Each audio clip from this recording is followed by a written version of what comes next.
Once we have outlets, computer outlets in every home, each of them hooked up to enormous libraries where anyone can ask any question and be given answers, be given reference material, be something you're interested in knowing. From an early age, however silly it might seem to someone else, that's what you're interested in. And you ask, and you can find out, and you can follow it up. And you can do it in your own home, at your own speed, in your own direction, in your own time. Then everyone will enjoy learning. Nowadays, what people call learning is forced on you, and everyone is forced to learn the same thing on the same day at the same speed in class. And everyone is different. For some it goes too fast, for some too slow, for some in the wrong direction. But give them a chance, in addition to school, I don't say we abolish school, but in addition to school, to follow up their own bent from the start. Well, I love the vision, but what about the argument that machines, computers, dehumanize learning?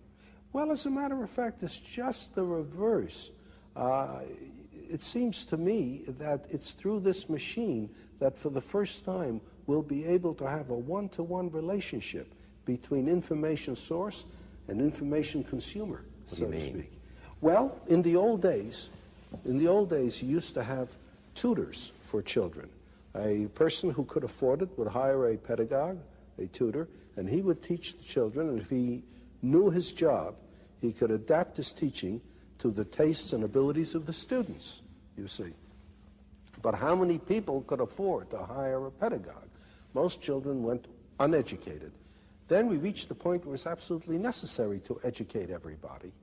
But the only way we could do it is to have one teacher for a great many of students, and in order to organize the situation properly, we gave them a curriculum to teach from. So how many teachers are good at this too? Like in everything else, the number of teachers is far greater than the number of good teachers. So we either have a one-to-one relationship for the very few or a one-to-many relationship for the many. Now there's a possibility of a one-to-one relationship for the many. Everyone can have a teacher in the form of access to the gathered knowledge of the human species. Through the libraries that are connected to the computer. That's right. On my desk in my home. Right. I can sit there and call up, well, what if I want to learn only about baseball? Well, that's all right. You learn all you want about baseball, because the more you learn about baseball, the more you might grow interested in mathematics to try to figure out what they mean by those earned run averages and the batting averages and so on. You might, in the end, become more interested in math than baseball if you follow your own bent and you're not told. On the other hand, someone who is interested in mathematics may suddenly find himself very enticed by the problem of how you throw a curved ball. And he may find himself engaged in sports physics, so to speak. Well, why not? Why not? But you know, Dr. Asimov, we have such a spotty, in fact, we have such a miserable record in this country of providing, say, poor children, even with good classrooms. And I wonder if our society can ever harness itself to provide everyone, including poor children, with good computers. Perhaps not at the very start, you know, but it's like asking yourself, is it possible to supply everybody in a nation with clean water? Now, there are many nations where it is impossible to get clean water except under very unusual circumstances. That was one reason why people started drinking beer and wine, because the alcohol killed the germs. If you didn't drink that, you died of cholera. But there are places where you can supply clean water for nearly everyone.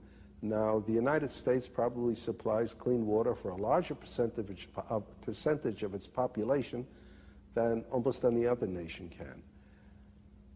It's not that we would expect everybody to have a perfect computer right off, to have equal access to outlets, but you try for it. And with time, I think more and more will. Just as, for goodness sakes, when I was young, very few people had automobiles, very few people had telephones in the home.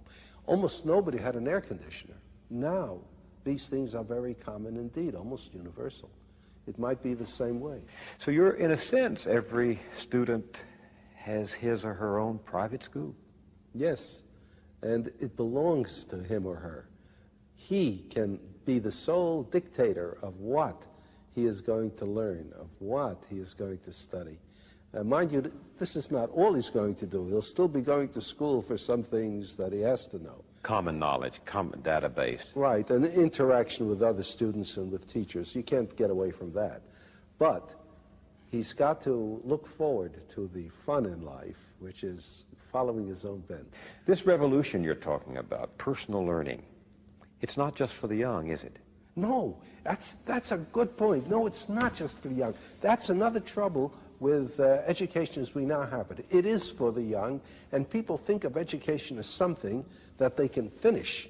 And what's more, when they finish, that's a rite of passage into manhood. Real world. Right. I've finished with school. I'm no more a child. And therefore, anything that reminds you of school, reading books, having ideas, asking questions, that's kid stuff.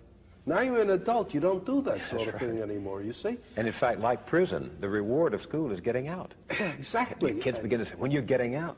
And every kid knows that. Every kid knows the only reason he's in school is because he's a kid and little and weak, and as soon as and in fact, if he manages to get out early, if he drops out, why, he's just a premature man. Yeah. So that's exactly right. In the city, I've talked to some of these dropouts, and they think they're there. They think they've become men because they're out of school. That's right. What's wrong with this? Well, what's wrong with it is you have everybody looking forward to no longer learning, and you make them ashamed afterwards of going back to learning. If you have something like this, then anyone, any age, can learn by himself, can continue to be interested. There's no reason then, if you enjoy learning, why you should stop at a given age. People don't stop things they enjoy doing just because they reach a certain age. They don't stop playing tennis just because they turn 40. They don't stop with sex just because they turn 40. They keep it up as long as they can if they enjoy it. And learning will be the same thing. The trouble with learning is most people don't enjoy it because of the circumstances.